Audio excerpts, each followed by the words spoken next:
Welcome to the second film in the Activate Your Life series. This is Act 2, Facing Up to Life.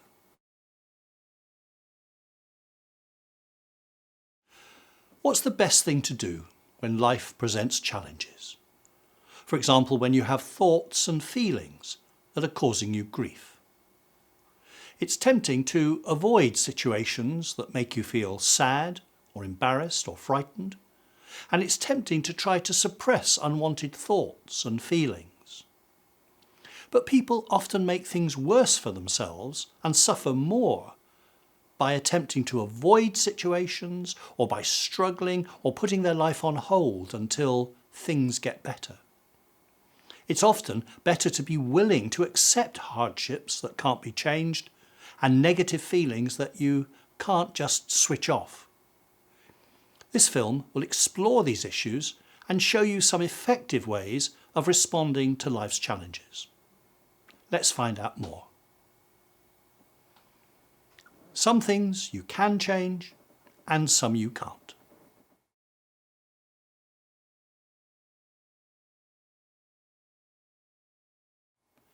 Suppose you're waiting at the station for a train and the train is delayed. There's absolutely nothing that you can do to make the train come any quicker. So what is the best thing to do? Well, you could pace up and down the platform. You could keep looking at your watch. Or you could complain to the railway staff. Or you could read a book or magazine. Maybe phone a friend for a pleasant chat. Or just watch people or the clouds. Or you could meditate. And a train delay is just one of many things that we can't control. Others include the weather, getting older, other people's actions, the family we were born into, and many aspects of our health.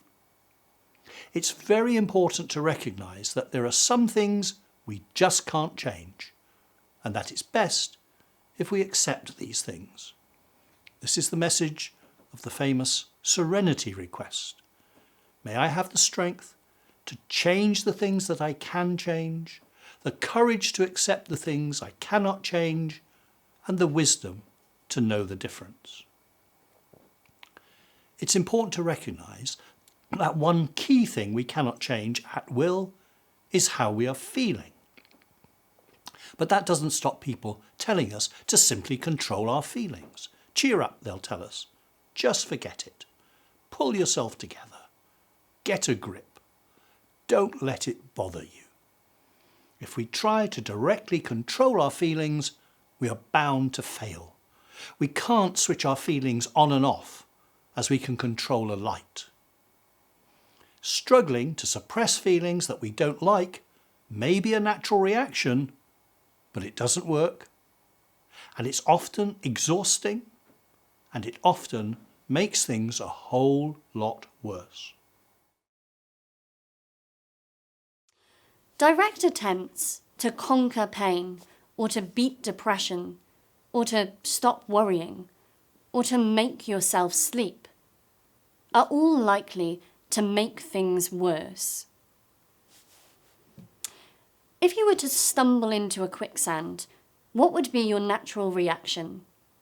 Probably to thrash around and to struggle really hard to get out. But what effect would that have? You could find yourself sinking fast. That natural panic reaction could be lethal. If you want to survive a quicksand, don't do what comes naturally. The best thing to do is to float on the quicksand. It will definitely hold you up. And then gently roll towards solid ground. This certainly isn't the natural reaction, but it could save your life. Similarly, if you try to dig your way out of a hole, the hole gets deeper. And the more you dig, the deeper you get. So, very often, the obvious thing to do, the usual thing to do, the natural thing to do, is the very worst thing you could do. Struggling to overcome a problem often makes the problem worse. Trying to suppress unwanted feelings also often backfires, increasing our suffering. The same is true of unwanted thoughts. Trying to rid ourselves of these thoughts often increases their strength and frequency. Everyone, yes, everyone, gets extreme, disturbing, and unwelcome thoughts that pop into their head from time to time. These are often very troubling, shocking, weird, pornographic, violent, and so on. People are frequently very distressed by the content of their intrusive thoughts. They may worry that having such thoughts is very unusual, may lead to extreme actions, indicate some hidden desire, or must reflect their true personality. All of these ideas are wrong, but they often lead to feelings of guilt and distress. Naturally, people do everything they can to try to get rid of these thoughts and to try to stop them coming back. But trying very hard to reduce these thoughts is exactly the wrong thing to do. These efforts will generally strengthen the power of the unwelcome thoughts. In fact, the harder you try to suppress an intrusive thought, the stronger it is likely to become. If, instead of struggling to suppress a disturbing thought, you just accept it, then before long, the thought will just fade away. If you just accept unwanted thoughts, and also unwanted feelings and urges, and leave them alone, they will simply go away. Like bubbles, they will naturally disappear. So, when you have unwelcome thoughts, notice them, accept them, let them be, but don't get caught up with them, and don't try to suppress them.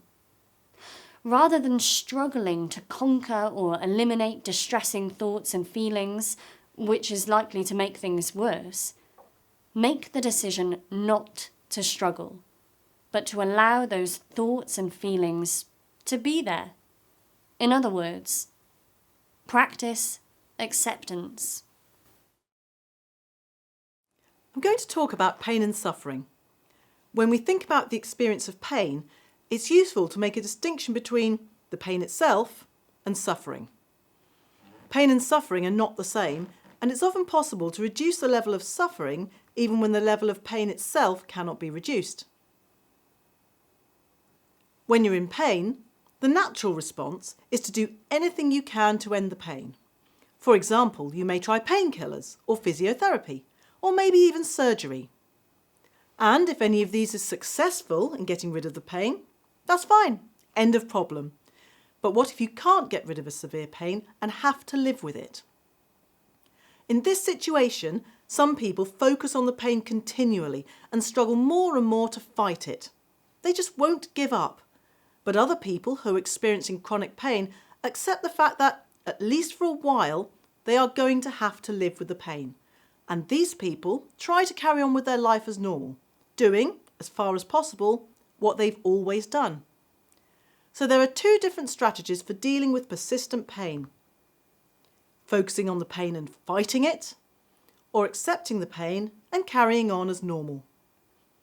Which of these two strategies do you think will lead to the least suffering? If you try to fight pain, the pain will fight back. As a result, your struggles to control the pain will actually increase your suffering. All your hard work would have backfired and made things worse for you. So struggling against pain will often increase your suffering. This is partly because focusing on the pain means that you will be giving it a lot of attention. So you'll be thinking about it and feeling it a lot of the time. Focusing on pain brings the pain to the centre of your attention, but focusing on other things pushes the pain to the edge of your attention. Also, when people try to fight pain, they often tense their muscles, but increasing tension is also likely to increase the level of pain and suffering. Some people find temporary relief from pain by using various distraction techniques, but these are really types of avoidance. They're quick fixes that only provide short-term relief, whereas acceptance can have a lasting effect. When there's no medical treatment that can ease the pain, the best way to reduce the suffering is to accept the pain and carry on as far as possible, doing things that make life interesting and enjoyable. This means living with the pain and not letting the pain put your life on hold. The ACT approach to dealing with persistent pain involves acceptance of the pain, mindfulness and commitment to carry on doing the things that matter to you, the things that you value and that give your life meaning. So struggling to overcome pain often increases the level of suffering. And it's the same for emotional pain. Struggling to control your depression is likely to make you more depressed. And struggling to get rid of unwanted thoughts is likely to increase the frequency and strength of such thoughts. Trying very hard not to worry is likely to make you worry even more. And trying to conquer unwanted urges will often make them stronger. So as well as the distress and suffering that come directly from a problem, such as physical pain, depression, worry, or intrusive thoughts, we often create additional distress indirectly through our reactions, how we react to these problems. So our reactions to problems often make things worse and add to our suffering. Thus we often inflict severe additional costs on ourselves, and in fact, a lot of our suffering comes from such reactions rather than from the original problem or emotional issue. For example, if we ask Catherine, who is severely depressed, about how her depression is affecting her, she may report two major additional costs. She may say, because of my depression, I don't go out socially, and I don't get any exercise. This means that the total overall costs of Catherine's depression include depression and not going out and not having exercise. But even if her depression remains, Catherine could still go out and she could still do some exercise. And if she did manage to go out socially and she did manage to get some exercise, then her overall costs, that is her suffering, would go down. She would still experience the pain of her depression, but she wouldn't suffer further as a result of the added costs. And also, the very fact that she was going out and was exercising would improve her quality of life, which might well help to reduce the severity of the depression itself. So it's important to appreciate the difference between the direct effects of a problem and its overall impact. And it's often possible to reduce the overall impact even if the original problem remains unchanged. Acceptance and commitment therapy says that when you have a distressing problem that can't be fixed, it's best to accept this and to carry on rather than struggling endlessly to fix the problem or putting your life on hold. Some people have this attitude: I have a problem that needs fixing and there's no point in me trying to get on with my life until I'm well again. So someone who takes this attitude is saying, I'll only start to live my life again when I've stopped worrying about things, or when I've got my confidence back, or when I'm no longer depressed. But there's a much better approach. Accept that you have problems, but carry on with your life. Don't put your life on hold while you wait for all your problems to be sorted. Accepting and carrying on will minimise the impact of the problem. On the other hand, struggling to fix it or to suppress it will often increase the impact and increase the suffering. We're going to introduce you now to a classic ACT metaphor that can be used to make a number of important points. This is the passengers on the bus scenario, and here is how it goes. Imagine that you own a bus and you make your living driving the bus. Naturally, you drive along the route, and at every bus stop you let passengers off and you pick up anyone who wants to get on. Most passengers are fine. They are well behaved and considerate. They present no trouble at all. But some passengers are a real nuisance. They make a lot of noise and are frequently unpleasant and aggressive. You really wish that they weren't on your bus, and you hope that it won't be long before they get off. Sometimes, these passengers are so noisy or disruptive that you think about doing something serious, such as ordering them off the bus or refusing to drive the bus any further.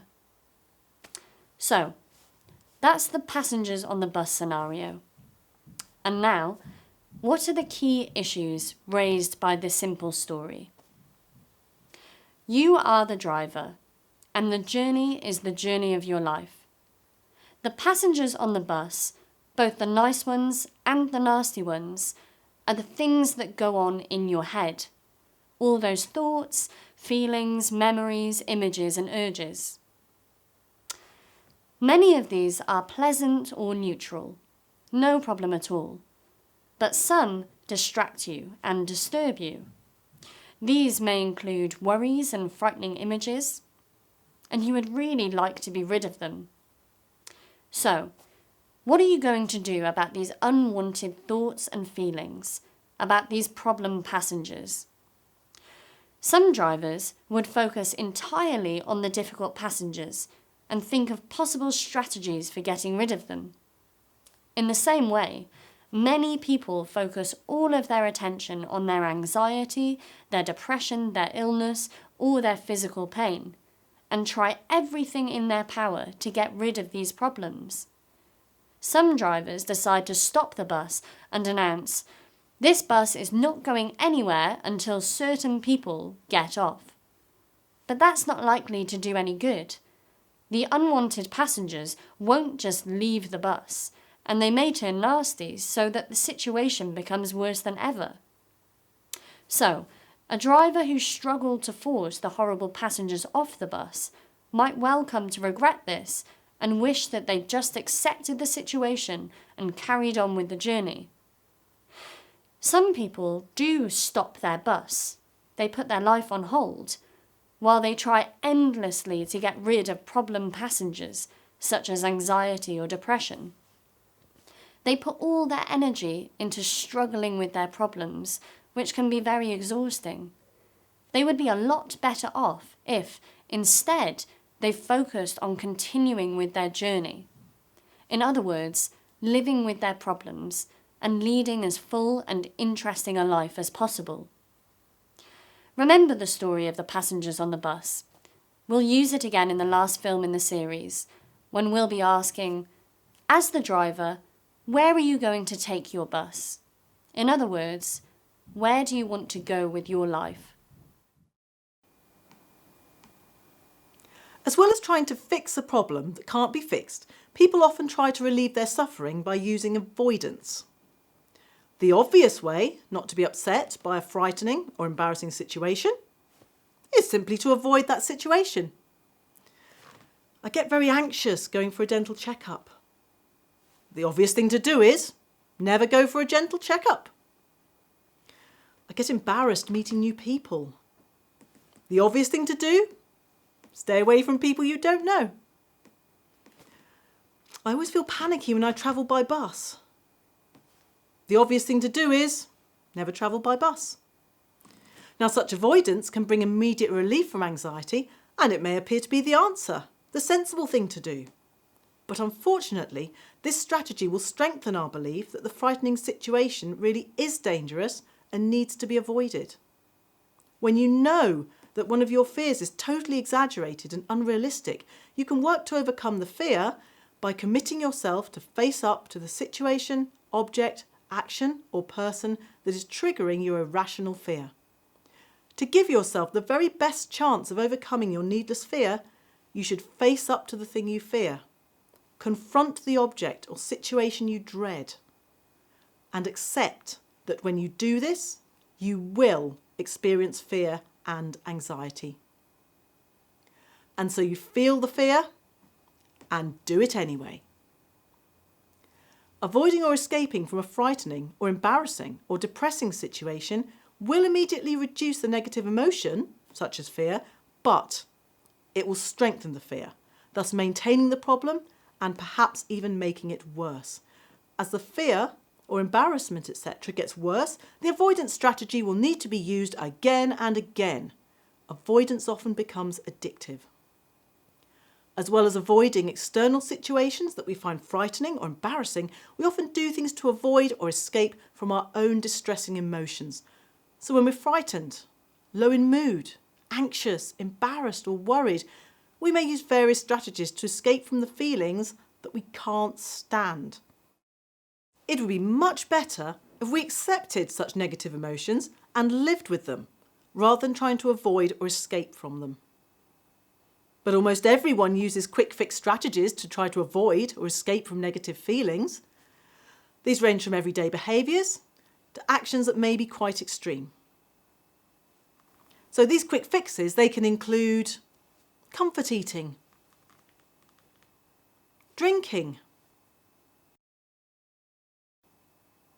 smoking,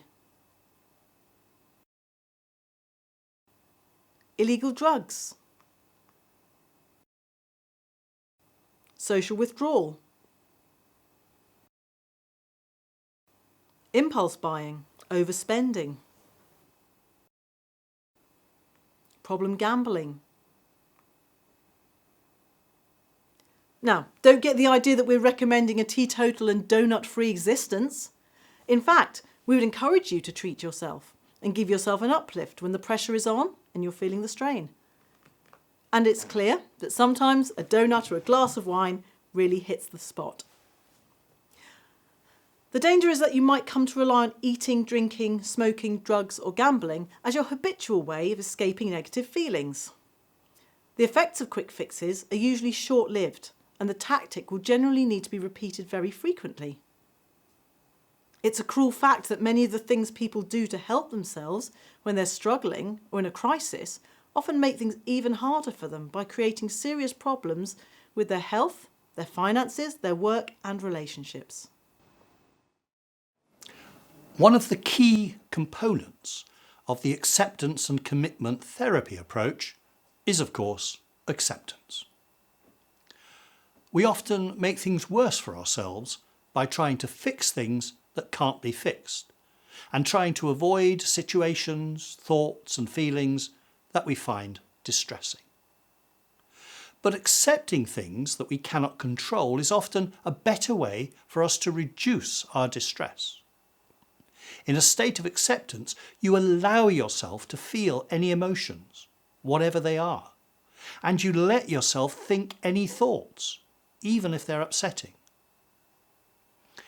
Now I'm going to invite you to take part in an activity designed to strengthen your power of acceptance by willingly accepting discomfort.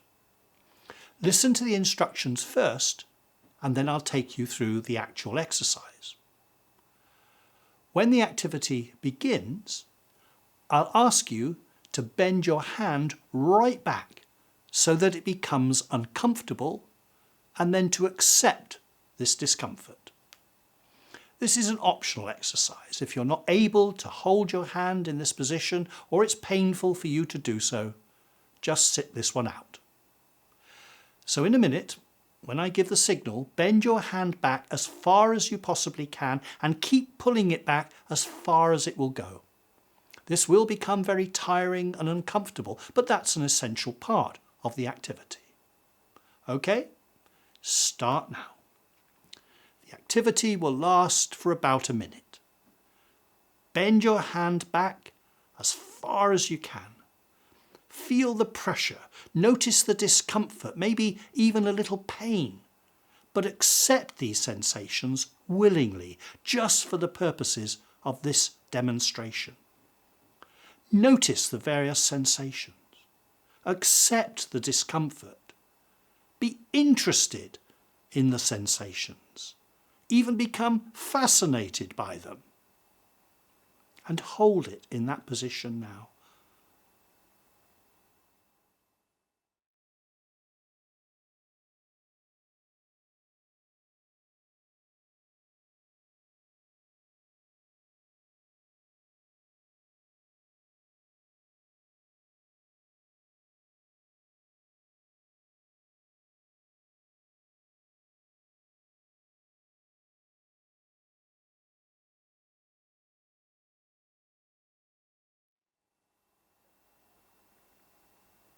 Okay, that's the end of the activity. You can relax now. This activity demonstrated that you are able to accept uncomfortable sensations voluntarily and willingly if you choose to do so. But why would you ever accept discomfort willingly? The answer is that practicing acceptance regularly will give you greater acceptance power when this could be very useful to you.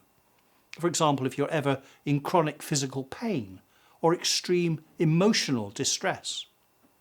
Building your power of acceptance is like training in a gym in order to build your muscle strength.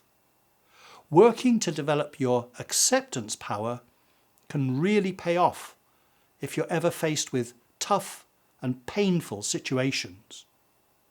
By encouraging the acceptance of pain and worries, etc., we're definitely not saying just live with your suffering. It's just the opposite. The fact is that acceptance, not struggling, is often the best way to reduce suffering. Generally, the words react and respond mean much the same, but it can be useful to make a sharp distinction between them. Reacting is automatic, reflex, uncontrolled, and driven by impulse and emotion. Responding is more conscious and deliberate. It involves thoughtful consideration. Impulsive reactions often lead to unwise actions and increased suffering, whereas mindful responding will often result in more sensible actions and much less distress. For example, what will Jason do when he is gasping for a smoke? If he reacts impulsively, he will light a cigarette as he always does. If he responds, he will think about the options and then decide what to do. And what will Emma do when she really needs a drink? If she reacts impulsively, she will reach for a bottle, as she usually does. If she responds, she will consider the options and then decide what to do. In many situations, responding is preferable to reacting and often leads to better, wiser, healthier, cheaper outcomes and a better quality of life. Reacting will generally lead to the same action again and again, but responding involves considering various possible options, thus adding flexibility. Thinking about different options increases the chance of doing something different. If you just drink without ever thinking about it, why would you ever change? But thinking about your drinking could be a step towards changing your habits. Even when the external situation stays exactly the same, our response to it can change a lot. This is important. We can completely change our response even if the situation doesn't change. For example, something that you once found very exciting, you may now find boring. Not because it has changed, but because you have changed. You've become bored with it. In the same way, food that you once thought of as disgusting, you may judge to be delicious because your taste has changed. Olivia used to really hate the taste of garlic. She used to describe any dish that had garlic in it as disgusting. But she went on holiday to France and enjoyed eating meals that were flavoured with garlic. Her taste has completely changed. These days she tells people that she loves garlic.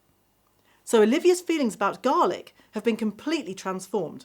What was once disgusting has now become delicious.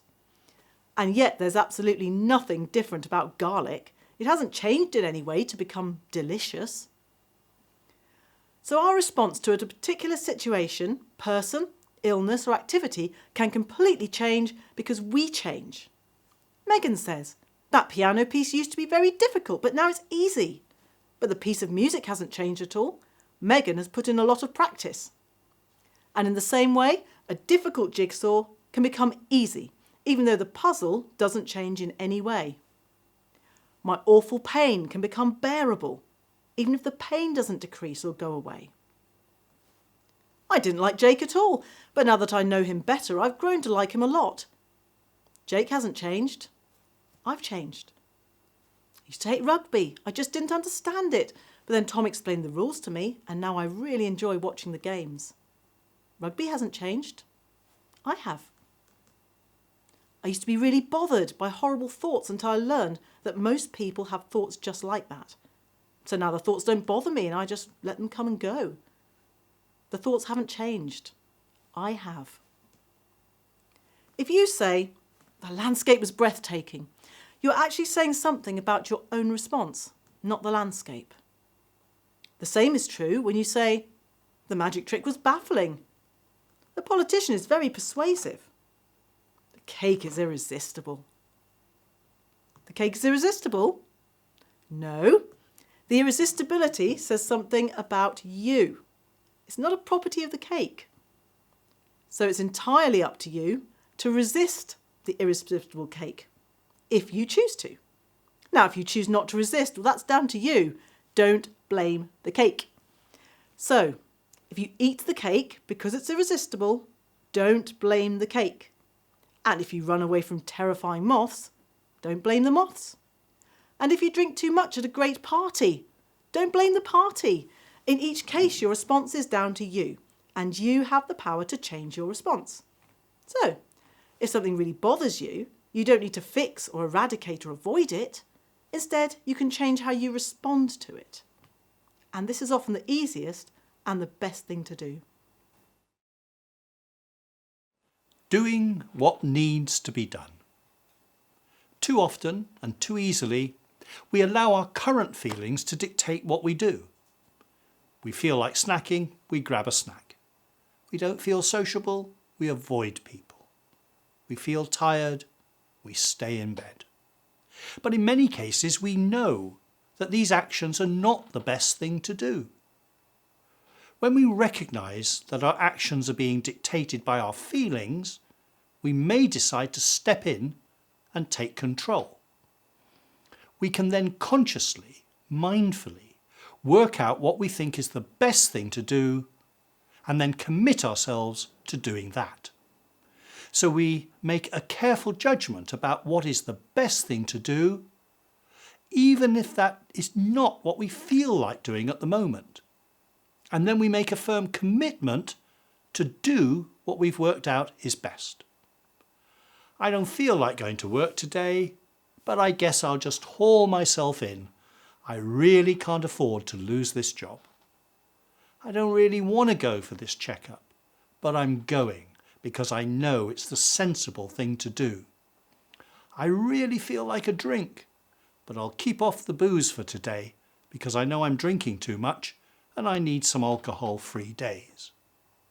So you don't have to be in the mood to do what needs to be done, and you don't have to be in the right mood to do the right thing.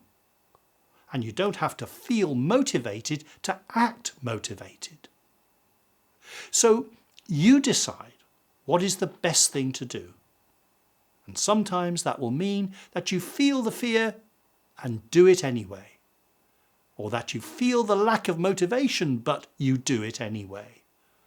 Or that you feel the urge but you don't do it anyway.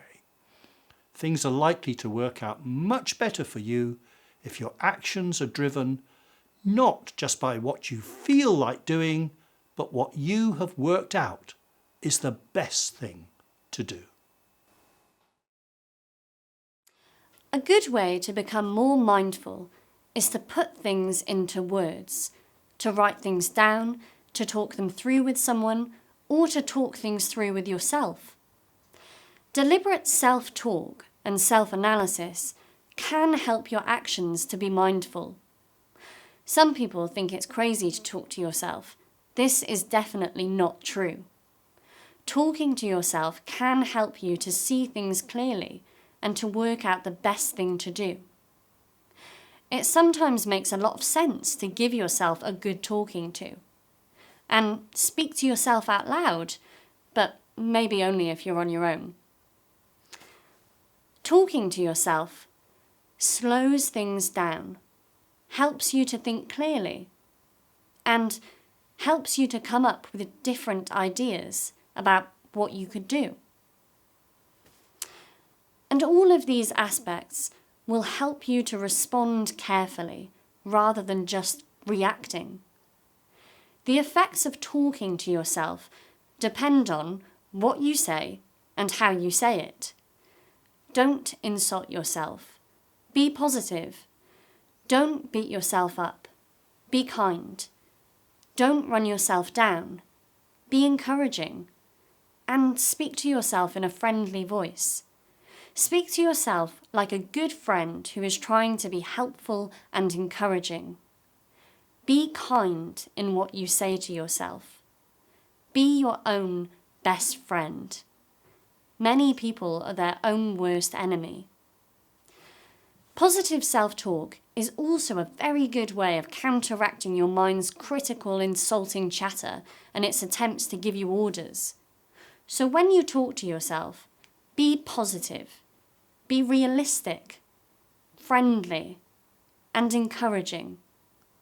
Be kind and self-compassionate. One very important message to learn from this course is that you don't have to do what your mind suggests that you do, or tells you to do, or tries to order you to do. But we often forget this and just let our mind control our actions. To avoid this happening, we need to be firm, assertive, self-confident, and forceful. And we may need to become a rebel. As a rebel, look out for times when your mind is clearly very keen for you to do something, and then consider doing the opposite. For example, if your mind tells you, "Oh, don't step on the cracks in the pavement," step on every pavement crack you can. And if your mind tells you, "Oh, don't speak up, people may laugh," speak out loud, make your point, and feel good about having taken control.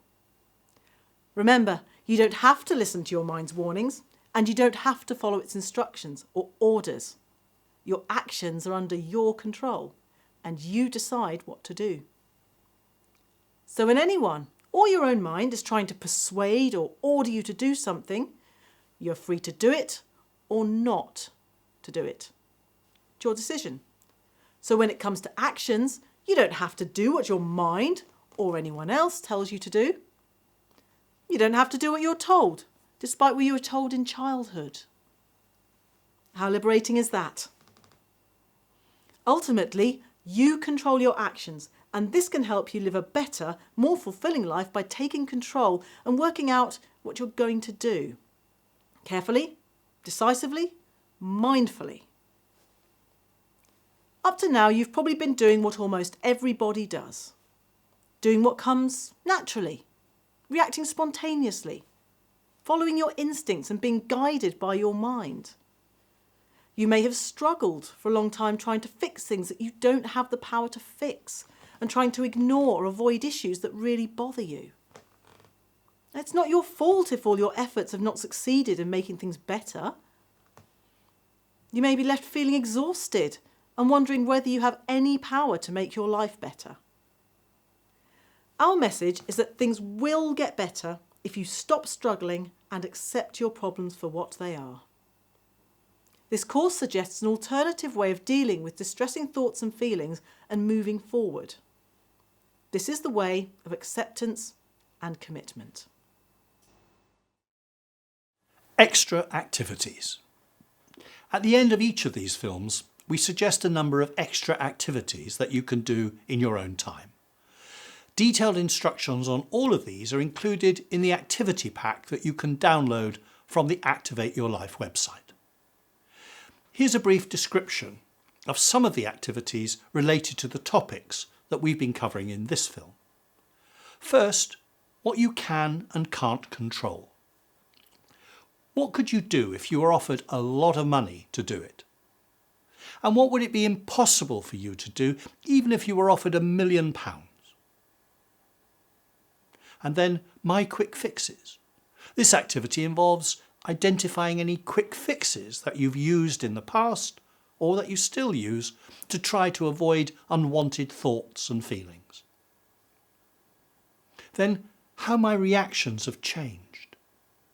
How have your likes and dislikes and your emotional reactions changed over the years? Have some of your tastes changed? Have you overcome any fears that you once had? And are there current tastes and reactions that you hope might change in the future? Each time, we also encourage you to practice a number of mindfulness activities. In the first film, we suggested that you might practice mindful breathing. And this time, we're adding 2 more mindfulness activities for you to try. The first is a mindful arm stretch, and the second, mindful candle watching. So the mindful arm stretch combines mindfulness and acceptance. You simply hold one of your arms out at shoulder level, keeping it there for some time, even when it gets very uncomfortable. Notice every feeling, pleasant and unpleasant, with curiosity and interest. Pay attention to everything you can feel and accept it all. Tune in to every sensation, the pulling, the aching, the tiredness and the strain. And to build your acceptance power, be willing to accept the discomfort.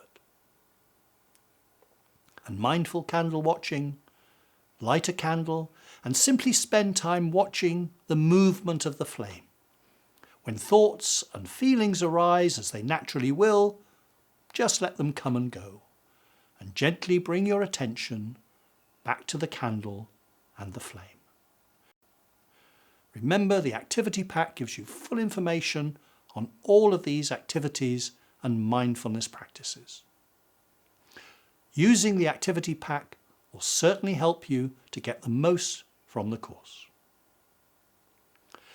And now once again, we'll end this film with a brief live mindfulness activity. You'll see a picture that will gradually change in colour. Just focus your attention on what's happening on the screen. Just notice as the colours slowly change. And if you notice any thoughts and feelings happening to you as you watch the picture change, simply notice them. Just let them come and go.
So now we've come to the end of the second of the 4 films in the Activate Your Life series.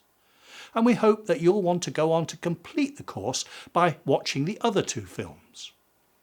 The next film, Activate Your Life Act 3, Being Mindful, will focus mostly on mindfulness.